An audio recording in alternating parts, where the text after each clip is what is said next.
right, ladies, continuing on in the Big Book of Alcoholics Anonymous, we are starting chapter 6, Into Action, page 72. Having made our personal inventory, what shall we do about it? We have been trying to get a new attitude, a new relationship with our Creator, and to discover the obstacles in our path. We have admitted certain defects. We have ascertained in a rough way what the trouble is. We have put our finger on the weak items in our personal inventory. Now these are about to be cast out. This requires action on our part, which, when completed, will mean that we have admitted to God, to ourselves, and to another human being the exact nature of our defects. This brings us to the 5th step in the program of recovery mentioned in the preceding chapter. This is perhaps difficult, especially discussing our defects with another person. We think we have done well enough in admitting these things to ourselves. There is doubt about that. In actual practice, we usually find a solitary self-appraisal insufficient. Many of us thought it necessary to go much further. We will be more reconciled to discussing ourselves with another person when we see good reasons why we should do so. The best reason first. If we skip this vital step, we may not overcome drinking. Time after time, newcomers have tried to keep to themselves certain facts about their lives. Trying to avoid this humbling experience, they have turned to easier methods. Almost invariably, they got drunk. Having persevered with the rest of the program, they wondered why they fell. We think the reason is that they never completed their house cleaning. They took inventory all right, but they hung on to some of the worst items in stock. They only thought they had lost their egoism and fear. They only thought they had humbled themselves, but they had not learned enough humility, fearlessness, and honesty in the sense we find it necessary until they told someone else all their life's story. And a very, very good example of that is my book. Of course, I've showed it to you before. You can see how well worn this side of the book is. And then we get to the page we're on, and it barely moves when I lift my finger. That's a prime example of how people have dropped off the planet when they are doing this program. And I'll tell you right now, 100% of the people that have stopped here when working with me have got drunk, just as it says in that chapter. If we skip this vital step, we may not overcome drinking. And I have seen that example play out right here. And it says here in that first chapter, we are trying to get a new attitude and a new relationship with our Creator. That is the goal of this process. And the goal of what we're doing right now is to discover the obstacles in our path. These are the obstacles that are keeping us from the sunlight of the Spirit, that are, hindering that relationship with our Creator, with God. And so now we're going to admit certain defects. Those are resentments, fears, conducts, and we're going to ascertain in a rough way what the trouble is, so that as we continue, we can work to clear these away so we can increase this communication with God, with our higher power, with our Creator, which is the whole purpose of this process. What else do we want to touch on here? Admitting things to ourselves is sometimes not good enough, a solitary self-appraisal. Well, this is because we are always focused on seeing it from one angle. So when we are working with someone else, sometimes they can show us that path from another angle that we're not able to see when we do a self-appraisal. It's always eye-opening when someone says, well, maybe it's this way. And I'm like, oh. It's right there plain in front of us, but we don't see it because we're stuck seeing it from the one way. Let's open the floor to conversation. Anyone want to enhance this page? Lisa G. Hi, I just read chapter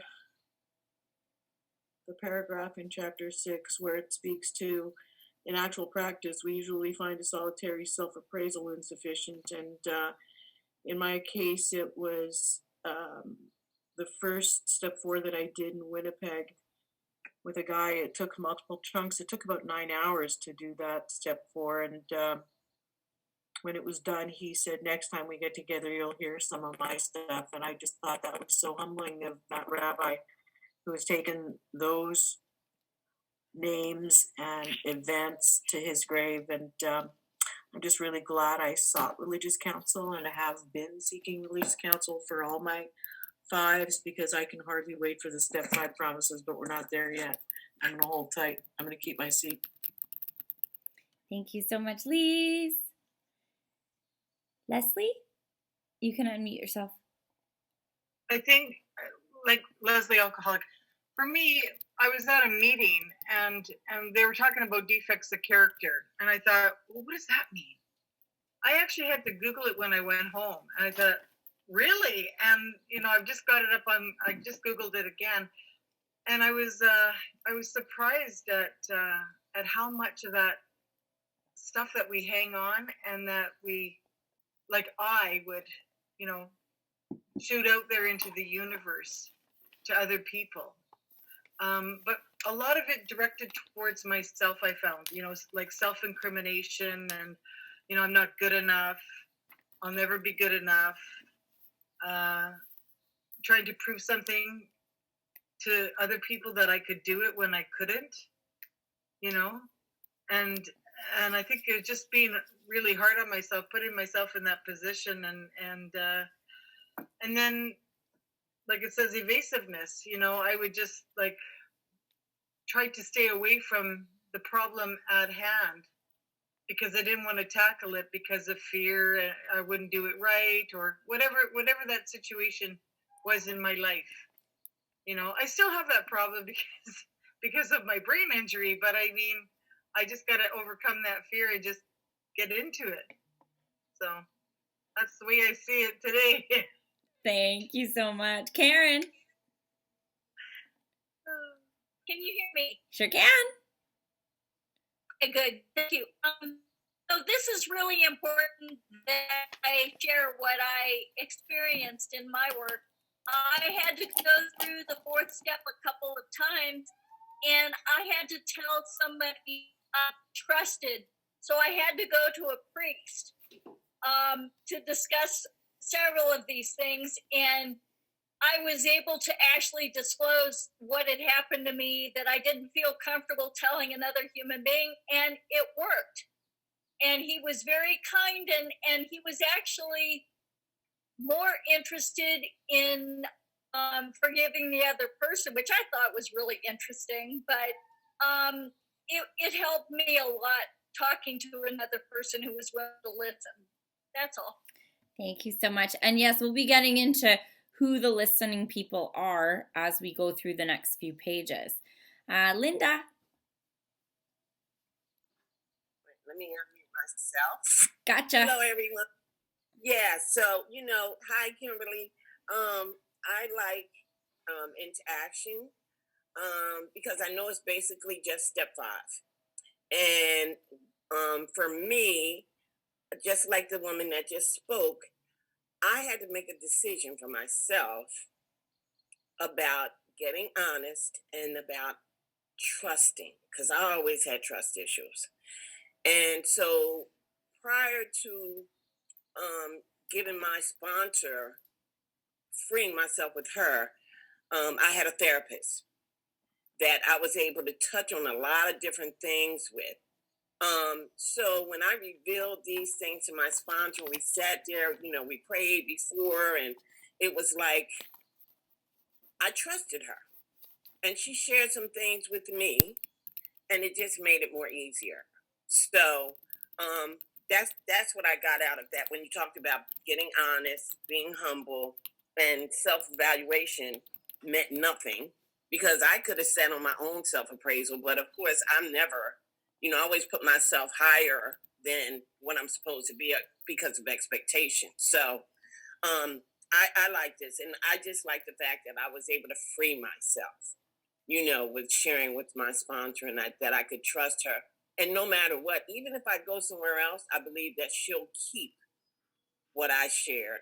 And I don't have to take it to my grave now because I felt like dirt. That's all. Thank you so much. Yes, and you touched on it. Like, that's where we have to get that humility, the fearlessness, and the honesty that it talks about at the top of that 73. And every time I did self appraisal, I had no fault. Everybody else was to blame. That's how my self appraisals went. And gosh, wasn't the case when I had someone else help me with it.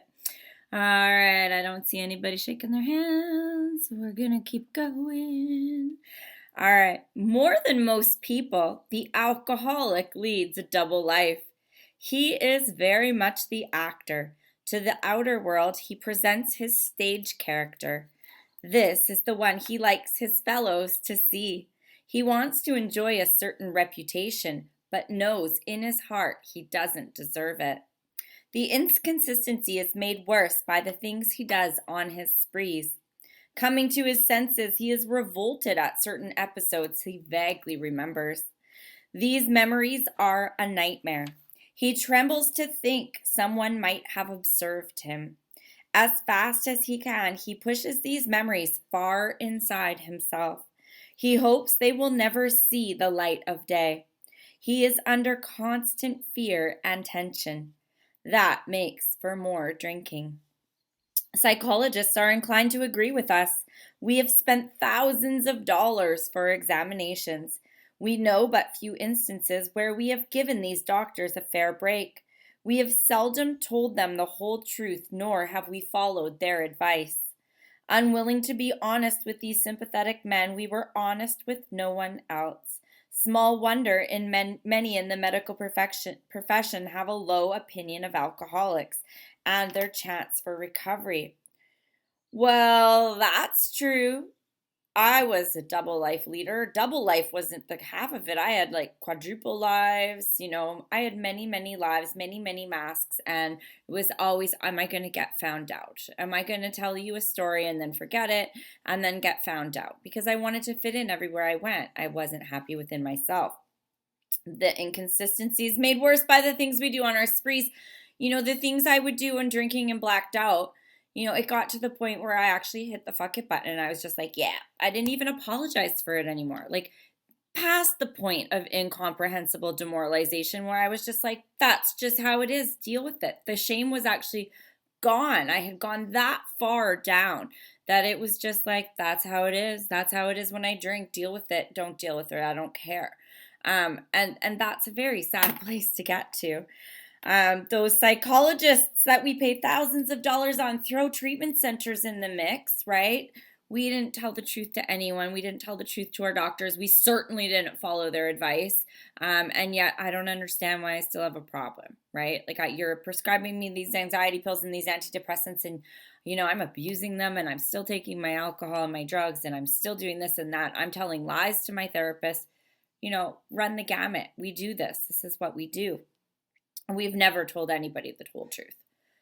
I don't know about you. I never told anybody the whole truth. There was nobody that knew my whole story prior to Alcoholics Anonymous. Not one person. God, I'd lied to myself, so I probably didn't even know the truth.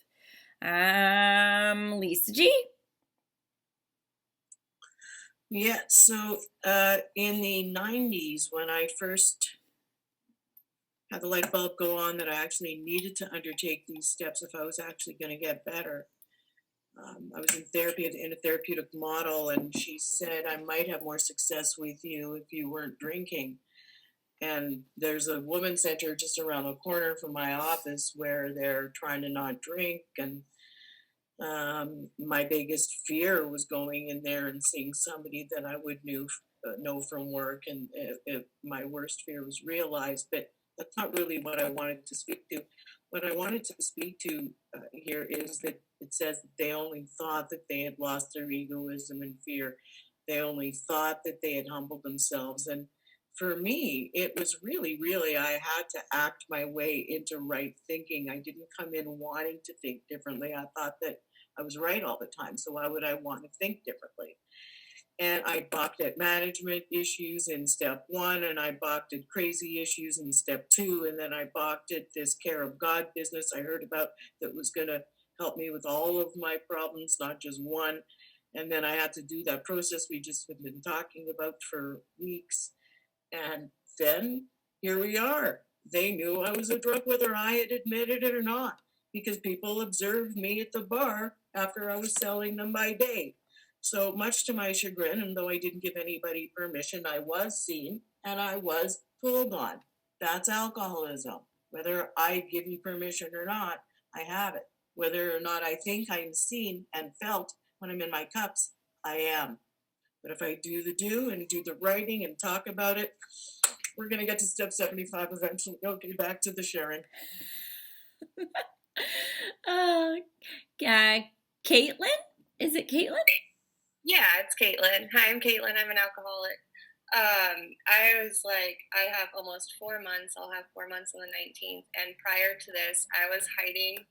I was like going like a month without alcohol, and I wasn't in Alcoholics Anonymous yet. And I would have nights where I would just have like a bottle of vodka, and I was on medicine that my psychiatrists were prescribing me that would make me sick if I would drink or if I would use, and I would still just drink like it was the stupidest thing, and I would get so sick, but I was so ashamed of drinking that I would hide it from my partner, and he would have to take me to the emergency room, and the doctors thought I had colitis because I was drinking, and I wouldn't tell them that I was drinking. I just said I was throwing up and I didn't know why, and I was sick or whatever. And it was the stupidest thing, and I was in so much pain. And anyway, yeah, I'm just so happy I'm here, so thank you. Thank you so much. Glad you're here as well.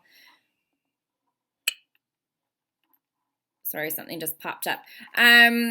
That's like antibiotics.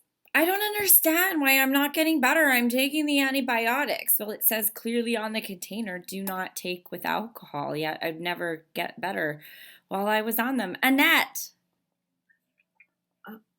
Hello, I'm Annette. I'm the alcoholic, and I have in my binder here about on the side here about it. We're as sick as our secrets.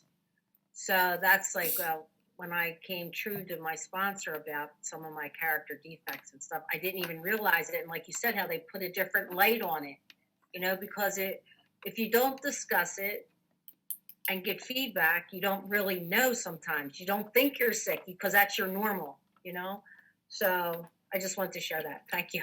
Thank you. And I mean, I still, like I've said this before, like this 4 or 5 process turns into your 10, and we're going to get there. But even now today, like I have my sponsor and I'll say, oh, I don't, and then she's like, this way. And I'm like, oh, I never thought of it that way. It's like, it's an ongoing learning process that we keep going through. It doesn't just click forever. Leslie. Did I unmute myself? Hi, Leslie again, alcoholic. I agree with what you had said, Kim, earlier about, you know, just getting to the point where you just get so drunk and you do such outrageous things that you just say, screw it. I'm going all in. And I don't give a shit who thinks I'm outrageous. If you think I'm outrageous, okay, I'm going to be that much more outrageous, you know. And I would do stuff like that when I was drinking. And with what Caitlin had said about the hiding the liquor, and just sneaking around and with my little bottle of vodka and if the old man didn't want me to have any more to drink because I would get so outrageous, I'd say, all right, fine. I'd sneak in my room and have my own little drink, you know, and hide it from him. And then from there, it was kind of like a slippery slope for me downhill, you know, getting onto Facebook or whatever. And, you know, meeting up with people that I shouldn't be meeting up with. So that's my thing, you know. I'm dealing with it. Thank you, Kelly D. Hi, Kimberly. Hi, everybody. I'm Kelly. I'm an alcoholic. It's great to be here with you beautiful ladies, sober. This is just great. And I just think of like, he trembles to think someone might have observed him. Oh, yeah. Like, I did not remember what I did, what I said, how I behaved. And, I was sober quite some time in my neighborhood. And I remember going to this gas station. And they're like, "Oh, you're alive?" And I'm like, "What?" They're like, "You're alive?" And I was like, "Yeah, I'm alive." And they're like, "Well, we didn't think you were going to make it." And I was like, "Well, what happened?" And when I found out like what I was doing, it was just insane. And then the psychologist piece is like just right there, me. Like, I just thought like I needed a psychologist or a psychiatrist so they could co-sign all my crap. And I had one in particular that I don't know if I manipulated him. I mean, he was a professional. He would like get up and shake my hand and be like, "Good job. You're doing a good job." And I'm like, "Really? I'm doing a good job?" "Yeah, like keep coming back to me, keep paying me, because you're doing great." And I just feel like, I got honest eventually and I told the therapist and she gave me, the AA. And she's like, "You need to go to AA. You're an alcoholic." And I was like, "What?" And she's like, "Yeah, here's the intergroup number you need to call." And I finally was willing. And yeah, we can't lie anymore if we want to get sober. So thank you. Thank you so much. And yes, twice in my sobriety, I've had people say, "Oh my God, I thought you'd be dead in a ditch by now." And I was like, "What are you talking about? I never had a problem." Oh, and I love what Jenny just put in the chat. Like, thank gosh, social media wasn't as huge as it is today when I was back in my cups. Ooh, that would be awful. All right, Gloriana. Hello, everybody. How are you? I hope you're all having a blessed day.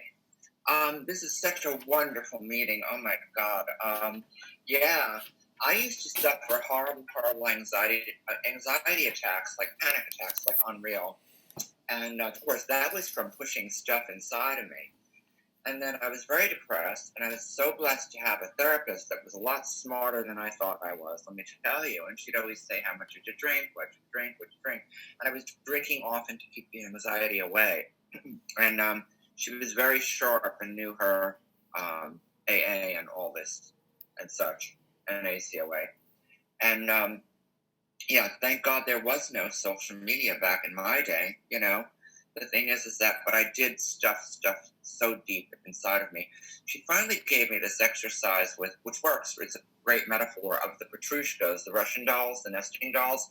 She said, "Well, who do you feel like today?" She said, "You may want to start each day like, if you want the big one outside or one of the middle ones or whatever." And then I'd have major meltdowns. And she'd say, "This is wonderful." I was like, "F you, how could you say that?" She says, "Because you're down to who you really are inside." And so much of this step work is very much about putting ourselves under a microscope and being able to face and admit stuff. And, and I love what was shared before with everyone because, usually your sponsor, I'm 100% honest with my sponsors. But the thing is that, there are a few other people that I can talk about certain details with that I feel safe with, and that's also part of this process for me too. Anyway, that's all I want to share. I love you guys. Love you. All right, Christine. You gotta unmute on your side. Okay. Hi, everybody. I have to speak because I feel a little bit different, and for me to feel different is not good, especially amongst my AA sisters. I mean, I got sober young, fairly young. I was 25 years old when I got sober, so that's in '89. And I had a lot more drinks to go if I wanted to, in a way. And I saved myself a lot of what you guys are talking about. So I needed to say that because I was starting to feel like different. And I mean, I'm an alcoholic. I'm a garden variety drunk. I am. And I always believed what was told to me is that, I don't have to go to do what you did in order for me to know that that's what's going to happen. And, to me. So I've been sober way longer than I've been in AA way longer than I've been out there. I drank for 10 years and I'm in the program for 31 years. However, I drank 4 years ago. Didn't take long. It was a 24-hour thing. And I remember clearly having the choice. If I take another sip, I'm out of here, and who knows what's going to happen. So I had enough, I think, self-esteem and grace to choose to come back to AA. Never left, really, but so I needed to say that. And also, it's been a long time since I had a sponsor. Around here, I've had sponsors, but it's like they don't know the big book. It's a weird thing, and they don't know that I got sober in Cape Cod at 25. I stayed in the States for 9 years in Massachusetts, and the first 5 years were American AA East Coast, and I miss it, and I still miss it, and I'm finding it right here, right now, and I feel like crying. AA works for people around here. I mean, AA works, but I don't know. It's like my mom's apple pie. Nobody makes it better. So it's really touching me, and I've been looking for a sponsor that knows these steps and that can help me go through them again. And I find it's difficult around here to find someone who really works the program. It seems that they it's like they work the program, but in their own way, depending on which center they come from, which center they got sober in. Oh, I do the 4-step with the 100 and something questions. Oh, I do the and I believe in this blue book. This is what I believe in. This is what worked for me. And this is what brings me closer to my higher power. And what happened really is that I got mad at my higher power. That's what happened. That's why I drank. I mean, it's more complicated than that, but I'll save that for private conversations. But anyway, I'm just really, really grateful. Thank you, Kimberly. Thank you for everyone for sharing. Thank you so much. And I pray to God that you bring someone in my life that can help me and work through these steps with me. Amazing. Well, we have a lot of ladies here, and after the meeting, stick around, and hopefully someone will connect with you, because there's a lot of good book-based sobriety. All right, let's keep going. Page 74. Start at the bottom of 73. We must be entirely honest with somebody if we expect to live long or happily in this world. Rightly and naturally, we think well before we choose the person or persons with whom to take this intimate and confidential step.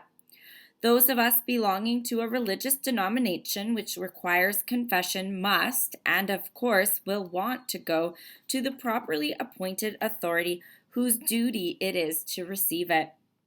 Though we have no religious connection, we may still do well to talk with someone ordained by an established religion. We often find such a person quick to see and understand our problem. Of course, we sometimes encounter people who do not understand alcoholics. If we cannot or would rather not do this, we search our acquaintance for a close-mouthed, understanding friend. Perhaps our doctor or psychologist will be the person.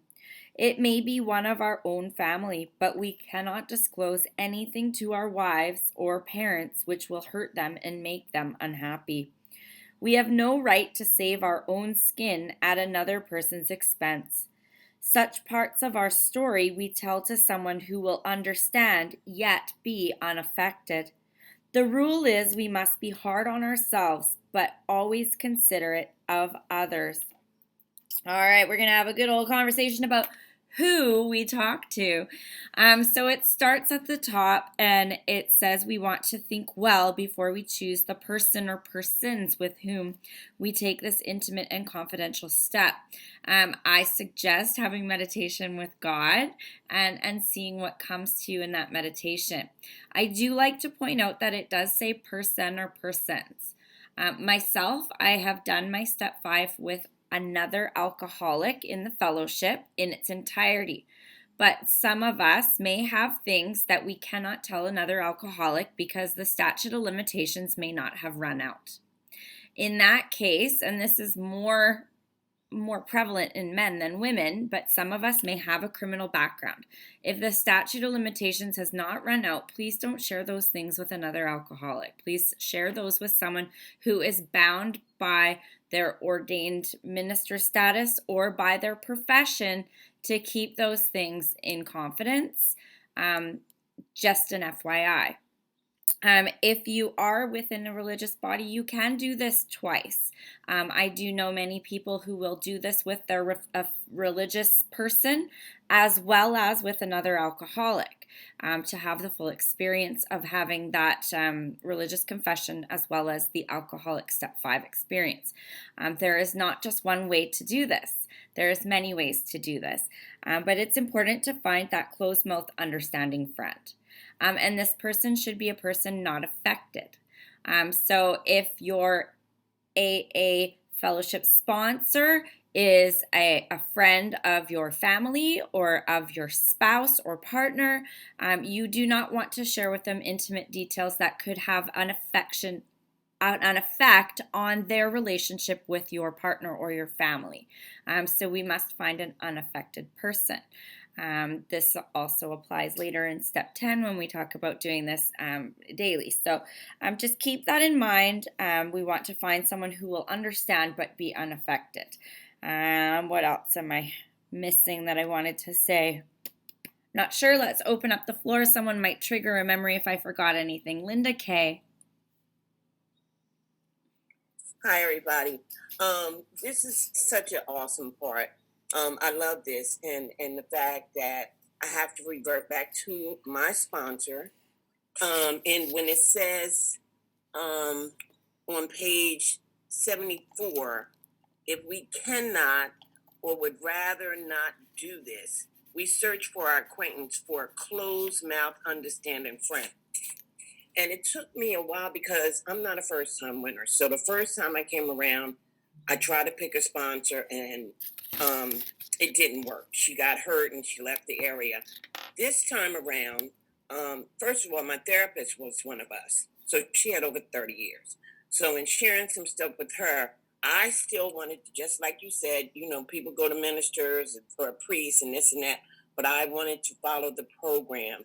And I sat back and I chose my sponsor so I could share with her the stuff that I thought I would take to my grave. Only after she shared certain things about herself. I have a very small circle of trust and people that I share things with, but I knew and I know that I could share those things with her. And I chose not to. I follow the book too. I choose not to share things to hurt anybody, not even my AA friends. That's what we're not supposed to do. So thank you for all you said. But I just wanted to put that out there too. My sponsor is one that even if, like I said, if I leave or she goes somewhere else, I know that she'll take what I share with her and it won't be disclosed because I've been hurt like that before. Yes. So I choose not to be hurt again by one of us. So it's you have to be careful. Yes, and I will further that. I've heard several stories to that effect where people have had that happen, and I would love to say that that's not the case in 99% of the sponsor-sponsee relationships, but it does happen. And this is very important that if you are hearing someone's step 5, that you are that closed-mouthed person. This is intimate details. These are people putting their trust in you. And we're going to talk a bit more about if you don't have someone, how we can connect, and we'll talk about that later. Justine. Hey everyone, Justine. I'll call it. I am currently on my harms in step 4. I'm like unpacking a lot of that. But regards to step 5 and kind of, you know, picking somebody to like share all these nasty things about myself.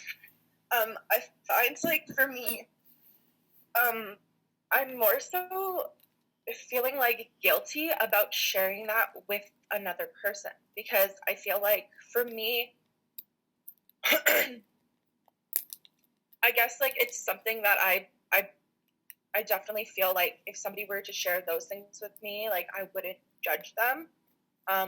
Yeah, I would not disclose any of those things and it would stay with me. But like I have this weird feeling that like I don't want to hurt anyone by the things that I share. And like unpacking that on somebody else, which I know would totally be a relief to me, but would it be to them?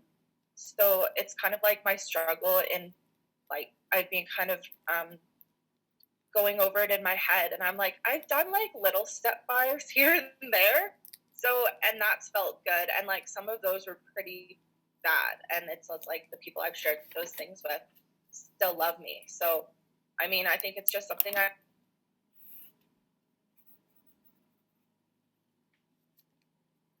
Oh, you muted yourself.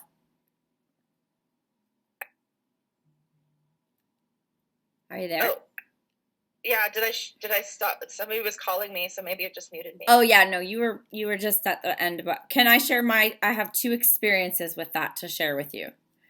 Yeah. So for my experience, the first is the first step 5 that I did with someone. I did it with a mature member of Alcoholics Anonymous, and I too was scared that I was going to say something and she was going to gasp and be like, and you know, because she's this lovely silver-haired woman and so gracious and classy, and I thought there's no way. And so we did the 5, and the number of times when she said, "Me too. Me too." And I found that God seems to bring us the right person to hear our 5 every time. If you sit in meditation and you really ask God and for guidance, you will find the right person, and you will find a lot of the times they will share the same experiences or something similar to you. And also I had a lady that was exactly like you, and she said, "I'm super scared to tell you my 5. I'm going to tell you some stuff and you're not going to like me anymore." And I've heard a few step 5s at this point, and I said, "Man, if you tell me something that good, I might like you more." It's not necessarily, that's the thing though, it's not necessarily like my fear of people not liking me, but it's my fear of like harming them with somebody, like it's too much for them to carry, I suppose. Right. Trust God and trust the process, because you'll have the right person come to you in your 5. I think I have. Absolutely. Okay. Thank you. Alrighty. Jenny D. Mm-hmm. Oh, you muted. Hang on. There you go. Try again. Unmute. There we go. Thank you, Kim. I just want to share a little bit of my experience on that whole situation that Justine was just talking about. I have done for a long time. I've listened to step 5s in recovery houses.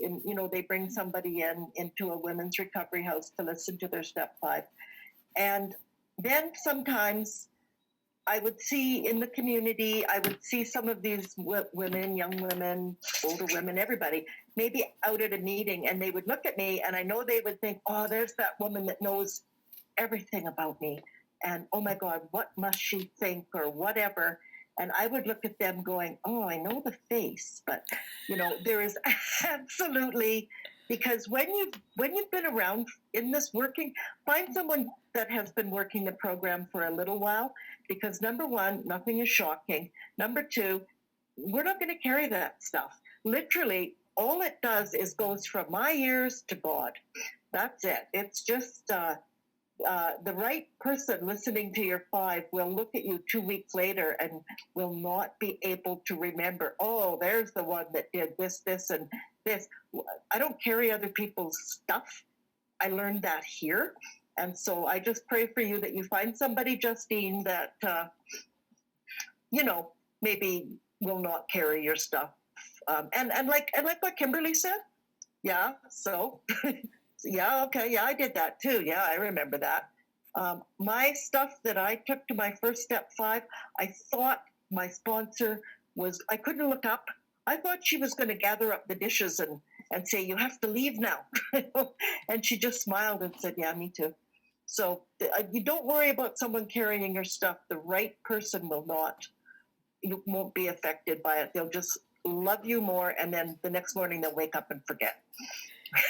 Yes, just like at a meeting, we're all alcoholics and we're usually thinking about ourselves. So, moves back to us very quickly. Joanne. There you go. Yep.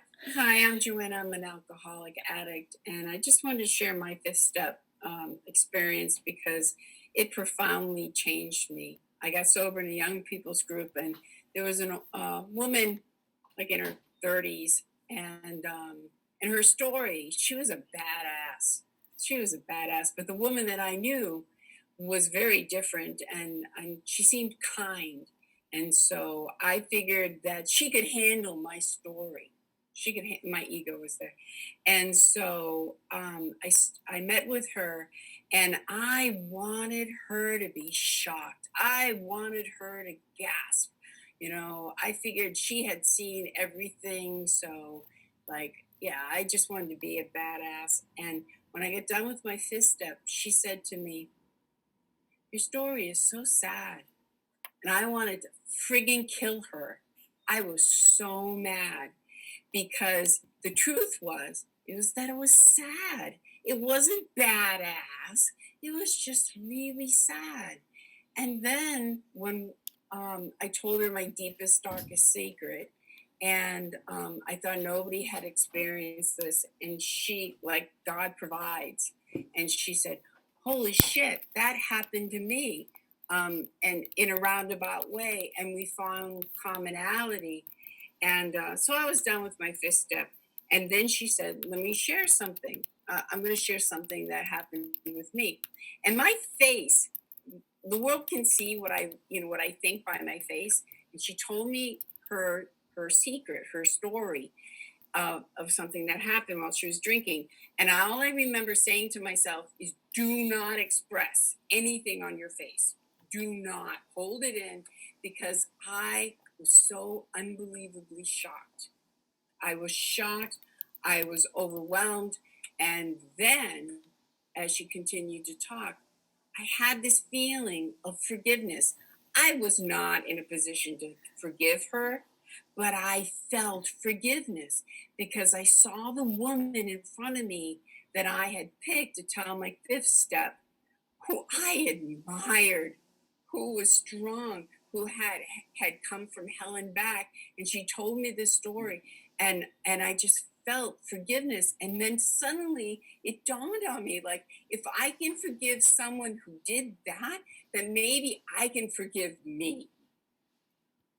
I can forgive me, and I can start anew. And that's when the Spirit came in. And I'll never forget that woman. I owe my sobriety and my life to her because she taught me how to get off the cross, and stop beating myself for what happened because I was a sick and suffering alcoholic and I made wrong decisions. And today, I don't make those decisions because the person that I am today would never, ever, ever do the things I did while I was under the influence and need of the next drink. And with that, I will share the time. Thank you so much, Joanne. It is 8 minutes to 12. I'm going to continue reading so that we can get to the bottom of the next page, which is going to be our homework. And then we can always open it up for discussion after for those who need more discussion, just so we can get to our 5s, ladies. All right.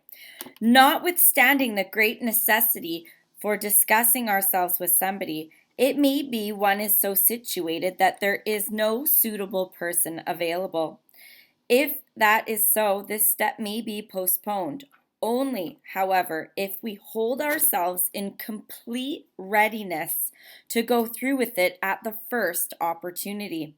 We say this because we are very anxious that we talk to the right person.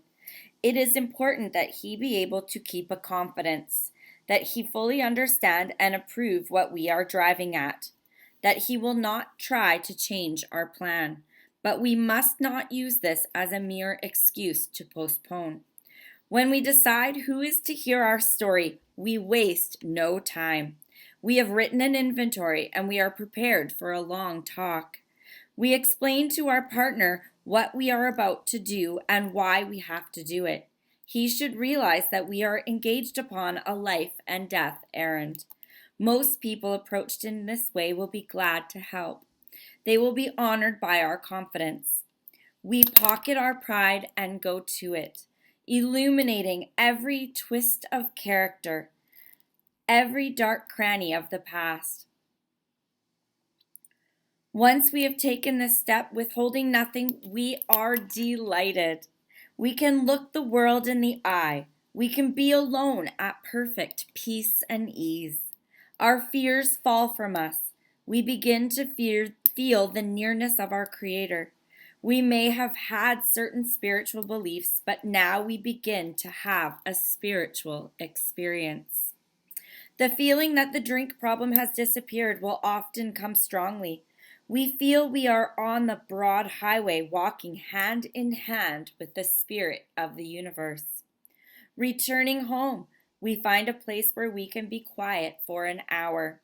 Carefully reviewing what we have done, we thank God from the bottom of our heart that we know Him better. Taking this book down from our shelves, we turn to the page which contains the 12 steps.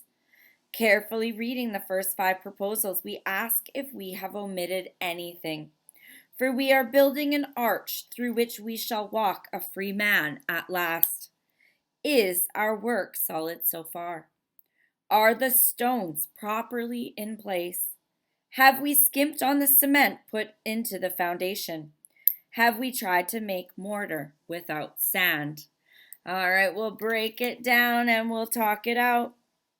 So we want to make sure we find the right person. And it says if no suitable person is available, this step may be postponed. I have never seen that be the case. If you cannot find someone that is suitable, please message me. I have actually had someone message me out of the blue and say, hey, Kim, I got a girl. She needs to go through a 5. She wants someone she'll never ever see again in her life. Can you meet her at this park at 6 o'clock on Wednesday night? Sure can. I went there. I sat in the car. I listened to her 5. I've never seen that woman again in my whole entire life. I don't even know her name. So we can facilitate making arrangements if you cannot find someone. Please do not postpone this step and use this as an excuse. I urge you not to. So if you cannot find someone, here is what you can do. Number 1, you can message me. Number 2, you can post in the Facebook group that you do not have someone. If you do not have a sponsor, this person can act as your 5 reader. They don't ever have to speak to you again. They're just a 5 reader. We've done that up here in our local community and it works quite well. There's lots of people that are available in this group to listen to your 5 if your sponsor is not Big Book based. If you are working through this and you have a sponsor, please read with your sponsor. There's lots of options. If you're stuck, please let us know and we will help you. And then we would decide who's going to hear our story. We waste no time. Get her done. Get her done. We explain to our partner what we are about to do and why we have to do it. I usually read these 4 pages that we've just read before we begin, just to set the tone, bring God into it, invite God into the space. And we get down to it. We pocket our pride and go. Illuminate every twist of character and dark cranny of the past. So we are looking at ourselves in the 5. We are concentrating on those last 2 columns. What we've done, our conduct, our harms, our fears. If there's anything that you've done in your past that is not on your 4, is it prostitution? Is it exotic dancing? Is it stealing? Something that you have done in your past that you have a skeleton in your closet that you have not written down, because as of course our guide is our resentment list, our inventory, but there's things that don't make the list. So if there is a dark cranny in your past, illuminate it please with your 5 reader. Things that maybe you haven't written down but you remember that's a shameful part of your story. This is your chance to bring out every skeleton in your closet. Please, please do that. It's vitally important. It will keep you sober. And once we've taken this step with holding nothing, we are delighted. We can look the world in the eye. Once you shine those dark skeletons in the light, they no longer hold weight over you. They are brought into the light. They have no shame associated, no guilt associated them once you've shared them with another person. Our fears fall from us and we begin to fear the nearness of our creator. We have had a spiritual experience, or we begin to have a spiritual experience. We feel we are on the broad highway, walking hand in hand with the spirit of the universe. This brings us to our hour of meditation. Please do not skip this step at the bottom of page 75. You want to return home, sit quietly for an hour with God, and review what we've done to this point. Have I missed anything? Big question to meditate on. Is there something I forgot? 9 times out of 10, people call me back the next day and say, hey, I sat in my hour and I forgot to tell you this. You can do that over the phone. You do not have to meet them again. As was just asked in the chat, you can do this process over the phone. You can do this via Zoom. You can do this in person if your local health authority allows in-person meetings right now. It is up to you. This can be done by the phone. This can be done by Zoom. If you have to choose between phone or Zoom, I would pick something where you can see the other person face-to-face, FaceTime, Zoom, Skype.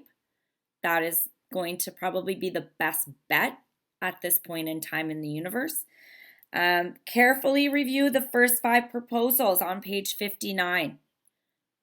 Sit in meditation. This is not a check mark. This is, have I done this? Do I feel confident before moving forward? Have I missed anything?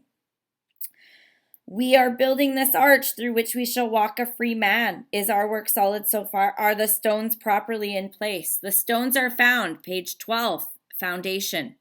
Page 17, cement. Page 46, your keystone. Page 62 and 72, your cornerstones.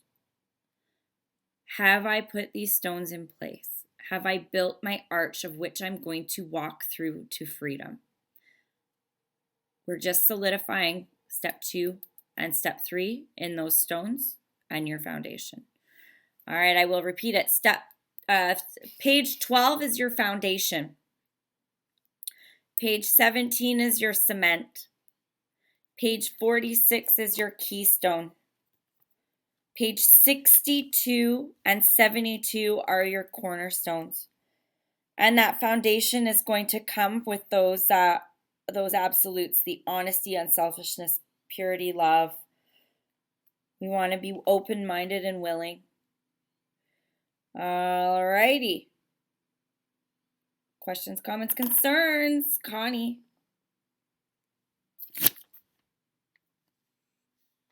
Hey there, my name's Connie. I'm an alcoholic. Good to see you all. I'm really glad to be studying. The ones I've missed, I followed along in Little Sobriety, Miss Sobriety, and man, what a great new view of this program for me, which is a living program. And what I want to say is walking into any building full of shadows is scary. And even if I have a flashlight to shine that on something, I'm really scared. And I think it's going to be bigger than what it actually is. And this opportunity to write things down, to have a look at it, to share it with somebody's eyes that I trust, there's that light and illumination that helps, because this is a tool for life that's been given to us. And so I just invite you that I had a great fear of shining that light on whatever was bothering me or whatever my character defects were. But what it was much smaller than my fears. And what I learned, and my thing is fears, false evidence appearing real. And to me, in my mind, things are very scary, and the negative line, even though I appear like happy, And what I do is I take that breath and I remember that these are tools that are given to me to really look at things realistically and peacefully. And I just want to reassure you that if you have that fear, take a breath. It's okay. You know, we encourage you because this is the practice that you see evident and it's available to us all. And thanks for the reminders and the great learning about this. So thanks. Thank you so much. And just because it is a couple minutes after 12 o'clock, I am going to say the homework for this week is to find yourself, your step 5 listener, and do your step 5. That's this week. So Wednesday we will meet. We will not be reading on Wednesday. We will be answering questions, having discussion if we like. You can come or not come, but I'm assigning that week to do your 5, and we will continue reading on Friday. Is that everybody understands? So got 5 days to find you a reader, a listener, and to do your step 5. And Wednesday we will meet, but it will just be a question, answer, chit chat, making sure we're all on the same page. And then Friday we will continue reading. And with that, I'm going to stop the